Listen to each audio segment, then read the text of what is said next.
What's poppin' YouTube? We are back again with another episode of We Got That Smoke with none other than Minister Louis Farrakhan. We'll be back, you all. Enjoy. Now, I said something is wrong with Gary. I didn't say anything you don't know. We all know that something is wrong with Gary, that something is wrong with Chicago, and Detroit, and Cleveland, and New York, and Los Angeles. I was down in Mississippi just about a week ago, and there in the cotton field in Greenwood, Mississippi, we were speaking. And in that little area in Greenwood, Mississippi, and Greenville, Mississippi, the same problems that we have in Gary and Chicago are now in little cities throughout the South. Black people killing one another. One American kills another every 28 minutes. Think about this.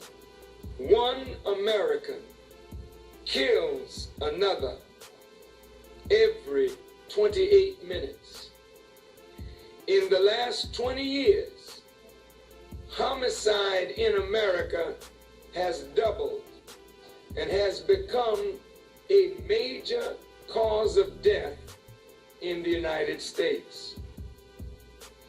In 1978, homicide was the 12th leading cause of death in the nation.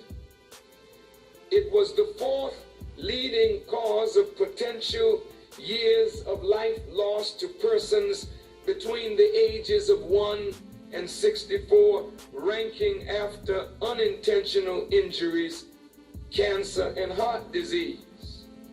However, during the 9-year period from 1970 to 1978, victims of homicide were disproportionately represented by males, by blacks, by Hispanics.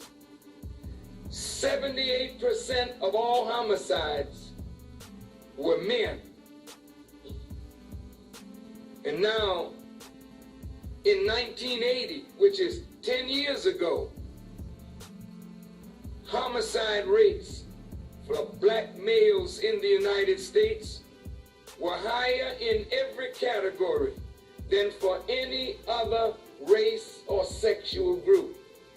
Homicide for black men higher than for any other age or sex group or a racial group, black men leading the way.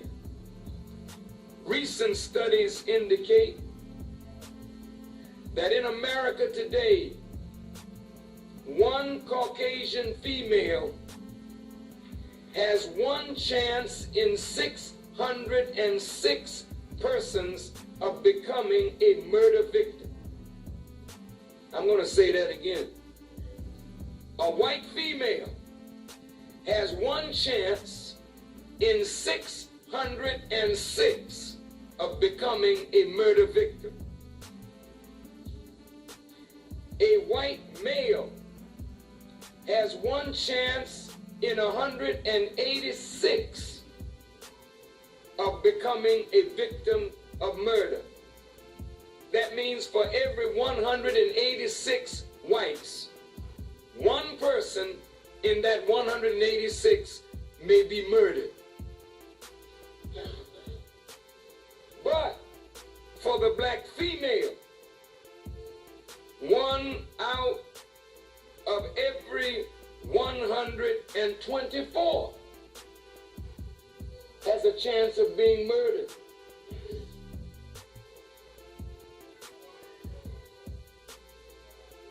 But the black male has one chance in 29 My God. The black male, count off 29 men in here, and 1 in 29 may not live to die a natural death, but will be murdered. And 95% of all the murders of black men are caused by black men. Now, pastors, political leaders, this is a tragedy that no one is talking about. We are not screaming about what we are doing to one another, but we will put up picket signs and march when a white policeman kills a black man. But when we kill one another, there's no outcry. And every weekend, we are sending young black men to their graves. And over 60% of the crimes that we commit of homicide against each other are drug-related crimes.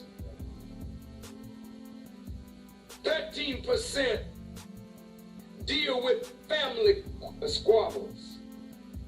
Suicide is up. And even though we caught heck in slavery, we didn't commit as much suicide under the slave master than we are committing in the cities and ghettos of America. What is happening to black people? What is happening to the black man? That we have now become the #1 rapers, robbers, shooters, beaters, and murderers of ourselves. With churches on every corner, people with signs out saying Jesus saves, and yet our people are dying right under our feet, under our noses, and we don't have the power to stop it.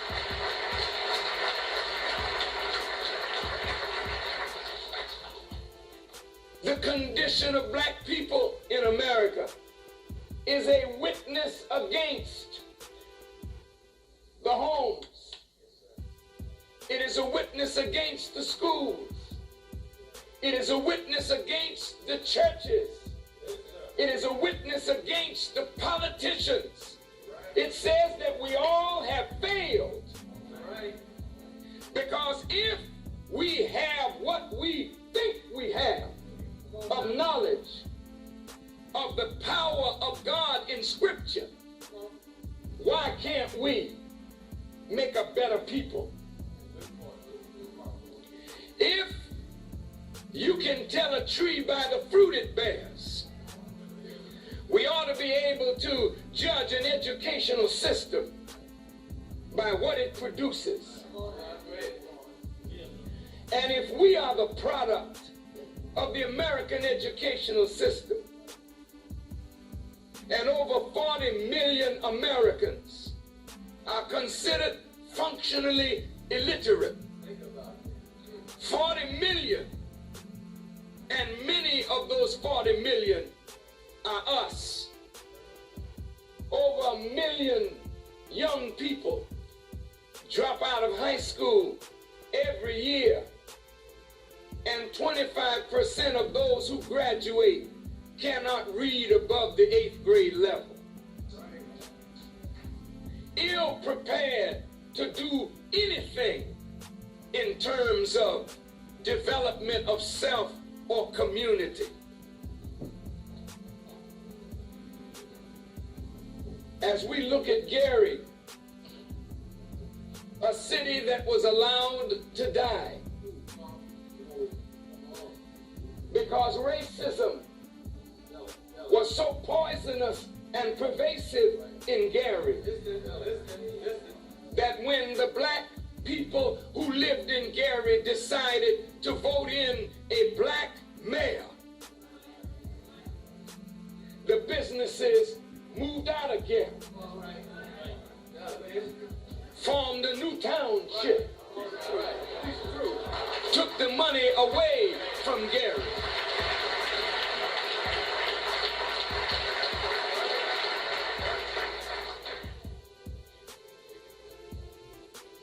Set up Merrillville and other communities. And then the tax base began to erode. And Gary could not deliver the services to the people that it once did because there was no more tax base like it was. The federal government began to cut back aid to the cities. Industry began to close down. And so you got a community full of people that want to work but don't have any jobs. No black man can feel like a man without money in his pocket to take care of his wife and his children.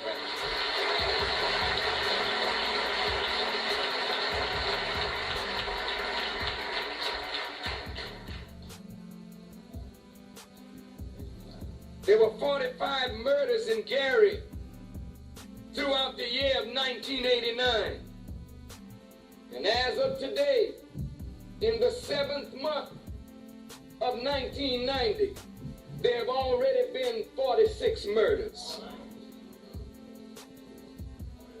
It is not that the people just want to kill one another, but there's so much madness and frustration in our community. There's so much hopelessness and despair in our community. Over 60% of the black homes are headed by a woman. But there are children in all these homes which says a man was there at one time.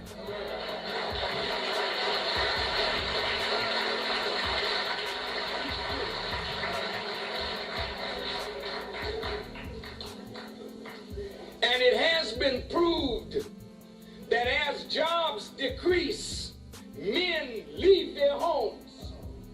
And it is as proportionate as the job market goes down for black men, more and more homes become headed by black women. Men leave their homes and allow their women to go on welfare.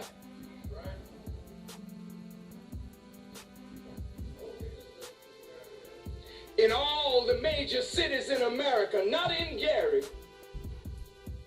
there are fine buildings going up in the downtown areas. Travel throughout America, every downtown in every major city is being rebuilt. That's right. That's right. That's fact. Yes, sir. They say it's creating jobs, but it can't create jobs for 40 million who are functional illiterates. A functional illiterate cannot fit in a high-tech society. Jobs are moving out of the cities into the suburbs, and out of the suburbs, out of this nation into foreign nations where cheap labor can be used. So the poor man who just wants a job to be able to feed his family, don't mind working hard, can't find those kind of jobs today because those jobs are no longer available in the cities of America. Who is at fault?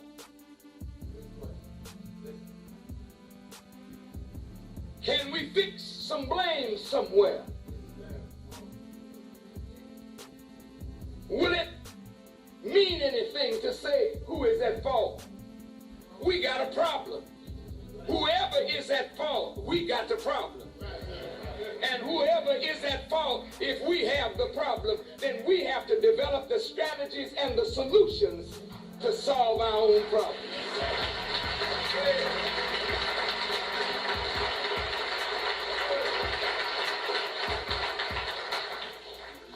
We voted out Mayor Hatcher. We voted in a new mayor. Many say he's a good man. Well, you voted for him. So he must have been good for you. You chose him. Now, the poor man wanted to develop a tax base so that he could give to the city the services that you weren't getting, that were diminishing, which was not Brother Hatcher's fault.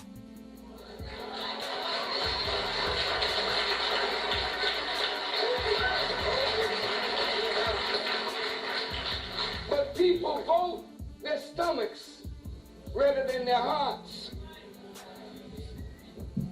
That's why Violeta Chamorro is the ruler in Nicaragua and not Daniel Ortega. Daniel Ortega has the heart of the people. But America put so much pressure on the economy of Nicaragua that Nicaragua could not survive economically. Daniel Ortega wanted to get better relationship with America. So America said to Ortega, let's have free and fair elections. And if you do that, we will consider warming up the relationship. And when he agreed to that, they sent millions of dollars from America into Nicaragua to buy the election.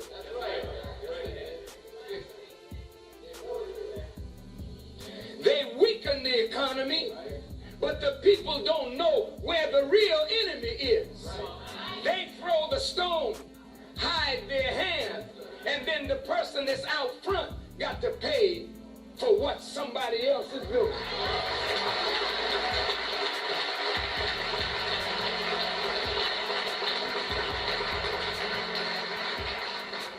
Now, Mr. Bonds wanted to set up gambling. I think the Bible is against it, and the Quran is against it.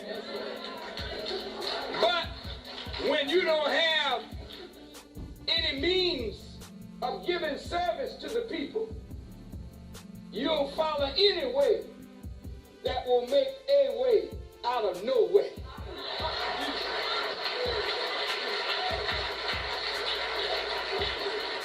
So the mayor hitched his car to gambling, and when it fell through, his heart is broken. Because if there's no money, he can't deliver on the promises that he made. You got a beautiful airport facility out here that should be developed.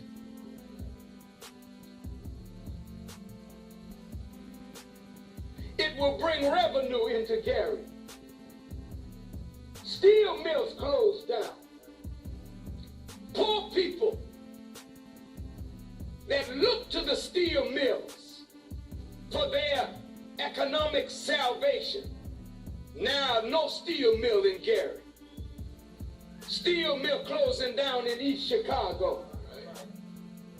Jobs leaving the city. And what's left? Young black men looking at their fathers. Fathers trying to collect unemployment. Trying to live off of nothing. Doing little odd jobs. And then a smart, crooked deceiver comes and say, hey man, you don't have to be subjected to this.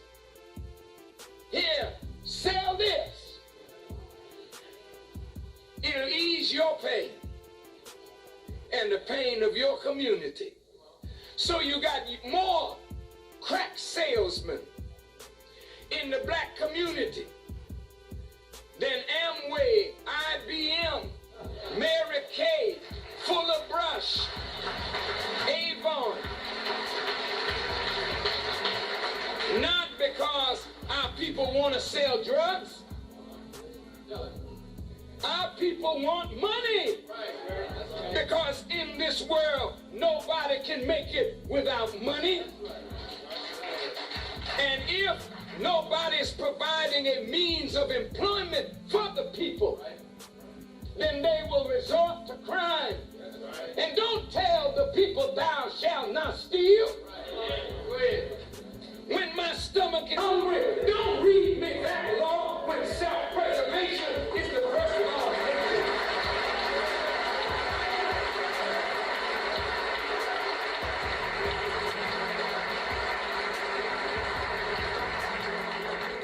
When a man is hungry, he will steal. When a man is hungry, he will kill. That's right.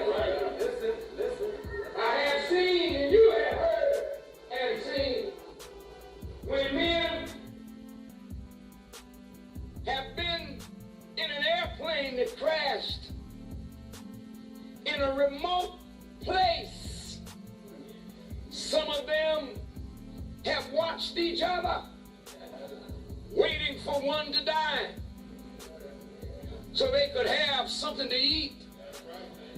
Don't tell me that you won't eat your brother. If you will eat your brother if necessity calls for you to do it, then what will you do when you see your mother with no food? Your baby brother and sister with no bread, living in a shack in Gary in the wintertime, and there's no heat, and the gas company does not care, and the electric company does not care, then people get the spirit in them, well, if nobody cares, then I'll get me a gun. I don't care either. So you got a whole nation of people that have lost the spirit to care for themselves and to care about their neighbor. It is dog eat dog. This is the plight of Gary. This is the plight of Chicago. This is the plight of Harlem, New York. This is the plight of Washington, D.C. Black people feeding on one another, destroying each other, while in the other side of town,